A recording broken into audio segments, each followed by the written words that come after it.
U.S. forces required time to stabilize their formation after landing on the southern beaches of Sicily. As German and Italian units from the interior prepared to counterattack toward the landing zones, a separate force was dropped during the night to block the road axis leading back to the beachhead. In 1943, Allied forces entered Sicily through a large-scale amphibious landing. The operational structure unfolded in layers: naval forces offshore, infantry securing the beaches, and a beachhead that required time to consolidate. The core assumption was clear. In the opening hours, forces on shore had to hold sufficient space long enough to mass and organize. At Sicily, that assumption was challenged. German and Italian units did not defend at the waterline. Instead, they retained mobile forces inland, prepared to counterattack once the landings began.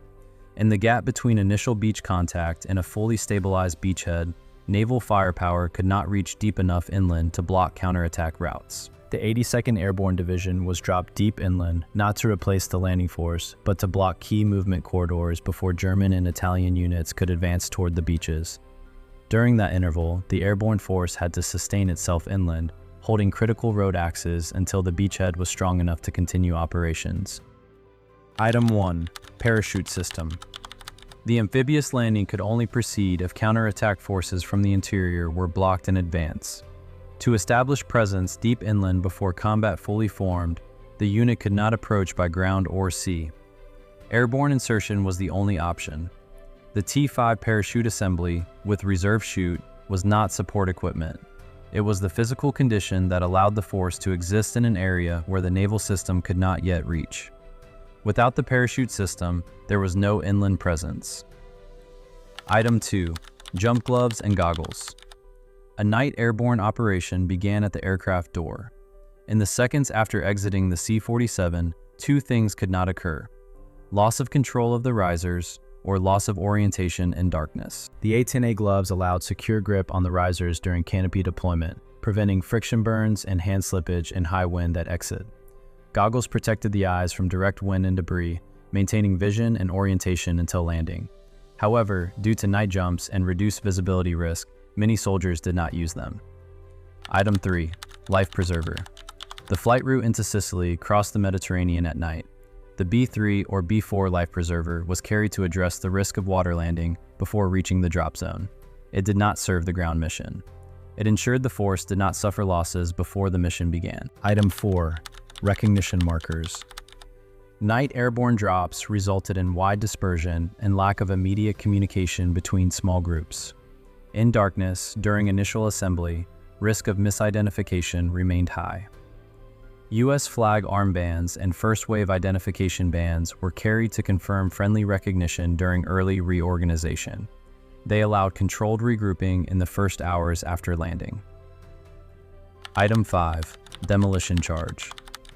After landing and assembling minimum strength, the first priority was disruption of motorized routes that German and Italian forces could use to counterattack. This did not rely solely on firepower.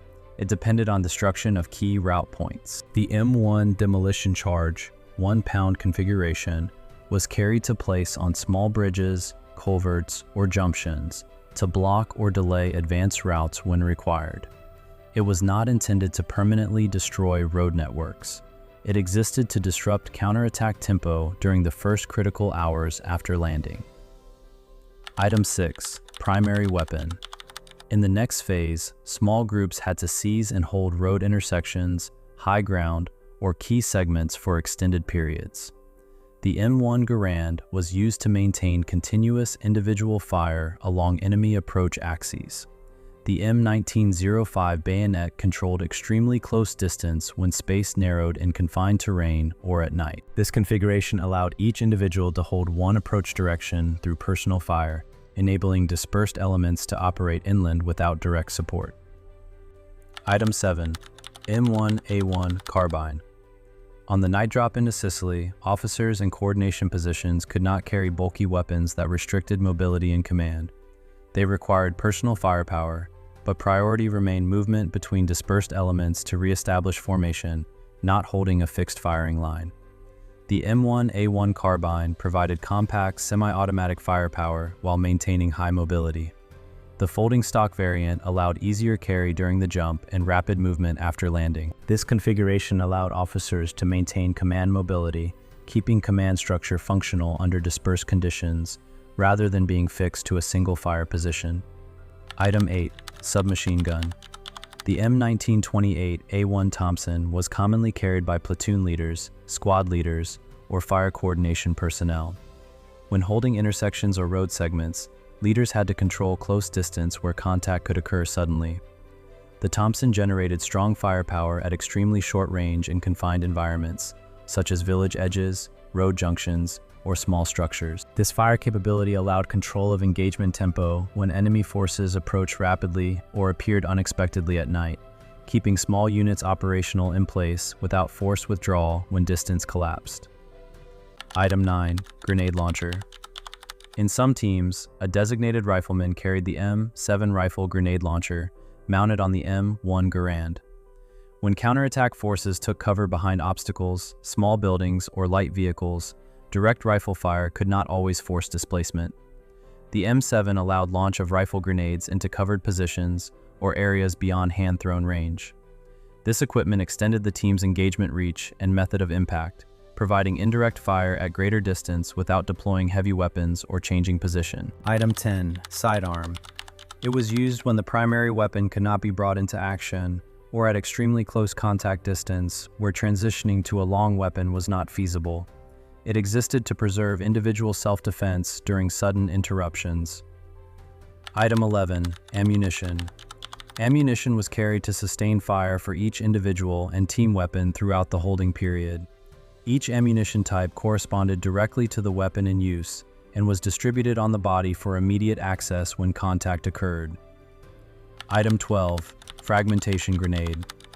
When holding a road line, preventing enemy approach could not rely on direct fire alone. The Mark II fragmentation grenade was used to displace enemy infantry from cover as they attempted to approach the blocking line, creating the distance required to maintain control of the intersection.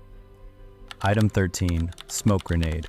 When the blocking position was under direct observation, any movement adjustment risked immediate suppression. Smoke grenades created temporary concealment, allowing reinforcement, repositioning, or shortening the distance between blocking points without breaking the defensive line. Item 14. White phosphorus grenade. When opposing forces attempted to hold behind small structures or hard cover along the road axis, conventional fire was not always sufficient to force withdrawal. White phosphorus produced immediate heat and smoke effects, forcing the enemy to abandon fixed positions and reopening the blocked axis in critical seconds. Item 15. Gammon grenade. When light vehicles or mechanical obstacles were pushed forward along narrow roads to reopen a counterattack route, effective small arms distance was no longer sufficient. The gammon grenade allowed concentrated explosive effect at close range, disrupting forward momentum before the defensive line was penetrated. Item 16. Load-bearing system. It was used to keep ammunition and grenades within direct reach at the front of the body. The configuration allowed rapid draw, reload, and exchange without altering stance or firing position. It ensured fire rhythm was not interrupted while maintaining a low posture during blocking operations. Item 17. Canteen. During prolonged operations under high temperature, physical performance degraded before firepower did. The ability to remain in position, make short movements, and maintain concentration depended directly on personal water carried on the body. Item 18. Musette bag. During a night parachute drop, all sustainment items had to be secured close to the body and could not interfere with static lines or destabilize balance upon landing. The compact musette bag kept rations and personal supplies at the rear of the body, close enough to avoid interfering with immediate post-landing combat tasks. Its moderate capacity allowed multi-day sustainment without the bulk of a standard infantry pack. Item 19. Uniform. The standard American paratrooper uniform of 1943 was designed specifically for airborne insertion and dispersed combat after landing. The M1942 jacket featured large front pockets and a knife pocket on the trouser leg, allowing essential items to be carried directly on the body. Reinforcement at elbows and knees supported low posture movement and landing impact on hard terrain. Item 20. Helmet. The M2 or the M1 fixed bale helmet with a dedicated airborne liner secured the helmet during exit, absorbed opening shock, and stabilized impact upon landing. The M2 used a chin cup design to prevent the helmet from lifting or shifting during parachute deployment. The M1 fixed bail used a standard chin strap, but retained the airborne liner to maintain stability. Item 21, footwear. High-top jump boots replaced the standard low shoe and leggings configuration used by regular infantry. The integrated high ankle structure supported the ankle joint during landing on uneven terrain. The flexible sole allowed rapid movement across stone, dirt, and built-up areas without changing configuration. Item 22, rain protection. A lightweight, foldable rain layer was carried to preserve body temperature when rain or night wind reduced thermal stability. It was not worn during the jump. It existed to preserve physical condition during waiting periods or after defensive positions were established. Item 23, communication system. When road-blocking positions were dispersed along multiple axes, force adjustment could not rely on voice or direct observation. At close level, handheld radios maintained communication between teams within the same sector, keeping fire and movement synchronized. At extended level, backpack radios connected dispersed platoons into a unified command structure, allowing adjustment beyond direct line of sight. If the close layer failed, each blocking point would react slowly and independently. If the extended layer failed, the structure would fragment into isolated elements without coordinated control. Item 24, navigation system.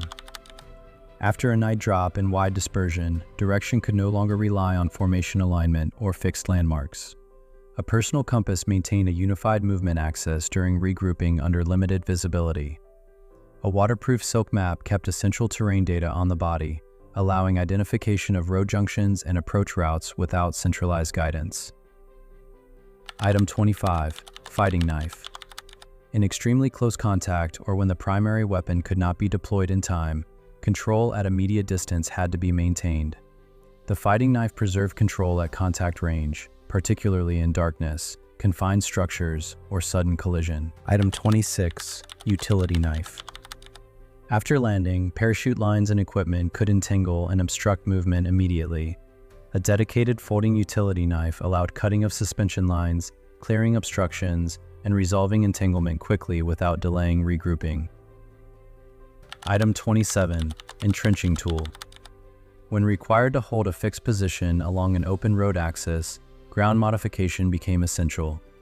The individual entrenching tool allowed shallow firing positions, reinforced road edges, or conversion of natural terrain into temporary cover. Item 28, signal whistle. After wide dispersion in a night drop, voice commands were insufficient in range and easily distorted. A signal whistle allowed short-range assembly signals or direction adjustment without reliance on radio. Item 29, wristwatch. When small elements operated in dispersion, action rhythm had to follow pre-established time markers. A personal watch maintained synchronization for assembly, movement, or plan adjustment without external signal dependency. Item 30, notebook and pencils. When command and specialist roles operate in dispersed conditions, information cannot rely on memory alone. A notebook and pencils allow recording of coordinates, time markers, short orders, and terrain observations when no stable communication system exists. Item 31, medical. When injuries occur without immediate evacuation routes, initial treatment must take place on-site. The ability to treat minor wounds and stabilize serious injuries determines whether a position remains operational or begins to lose manpower. Item 32, rations. When operations extend beyond a single day, energy expenditure cannot be offset by immediate resupply. Carried rations maintain sufficient physical stability to hold positions for multiple days after landing. Item 33, water purification. When local water sources are not guaranteed safe, replenishment must include on-site treatment capability. Purification tablets allow the use of local water without degrading operational strength due to illness. Item 34, anti-malaria kit. In the Mediterranean theater, malaria risk existed alongside combat operations. Prophylactic medication maintained combat readiness over extended periods, preventing disease from reducing unit strength. Item 35, Field expedient camouflage. When holding exposed positions in daylight, rounded shapes and solid surfaces increase detectability at medium observation distance. Helmet netting and natural scrim break the hard outline of steel, reducing contrast against dry ground and sparse vegetation. Hand-applied camouflage in darkened facial areas reduce reflection and bright highlights under direct sunlight. Note: under the 1942 Table of Organization and Equipment for Airborne Units, a portion of squad-level weapons was dropped separately in equipment bundles rather than carried on the body. At Sicily, wide dispersion caused many bundles to land outside intended areas. As a result, although these weapons were authorized, they did not always appear at the correct location or at the correct time. Item 36. Automatic weapon. Within each platoon dropped into Sicily, a machine gun team was allocated to create sustained fire when seizing and holding key road axes. When mechanized counterattacks formed from the interior, holding an intersection could not rely on individual rifles alone. A stable firing point capable of sustained output along a single approach axis was required. The M1919A4 was deployed to maintain continuous automatic fire along a fixed advance route, holding pressure at medium distance and forcing opposing forces to halt or deploy before closing in. This fire system allowed squads to establish a fixed blocking point, created a pivot axis for other individuals to maneuver, and ensured the defensive line did not collapse when individual fire tempo dropped, or when enemy force concentrated on a single direction. Item 37. Squad mortar. When opposing forces halted outside direct fire range and used terrain depressions or low structures for cover, direct fire alone was insufficient. The 60mm mortar provided high-angle fire into concealed positions, forcing opposing forces to disperse without requiring a shift in the blocking line. The presence of organic indirect fire at squad level maintained pressure beyond direct line of sight. Without that capability, terrain dead ground would become safe staging areas for concentrated counterattack. Item 38. Anti-tank rocket launcher. When armored vehicles appeared along narrow road axes, infantry fire was insufficient to halt direct advance. The bazooka provided direct engagement capability against armored targets at short range, forcing vehicles to halt or withdraw from the approach route. Its presence prevented a single armored thrust from breaking the blocking line. Without such capability, one armored vehicle could penetrate a defensive position within minutes. Item 39. Bangalore torpedo. When wire obstacles or fixed barriers blocked a road axis, manual clearance under fire was not viable. The Bangalore created a narrow breach through obstacles within seconds, preventing movement from being halted at a choke point. Without rapid breaching capability, both defensive lines and advancing forces could be immobilized by the obstacle itself. The landing in Sicily was not decided in a single moment. It was held by small, dispersed positions that existed before the system had time to stabilize. What each man carried from the moment he stepped out of the aircraft was the full extent of his capability in those first days. There was no immediate resupply, no guarantee of reassembled formations, only the equipment that touched the ground with them, and the ability to hold a road long enough for the rest of the campaign to continue operating.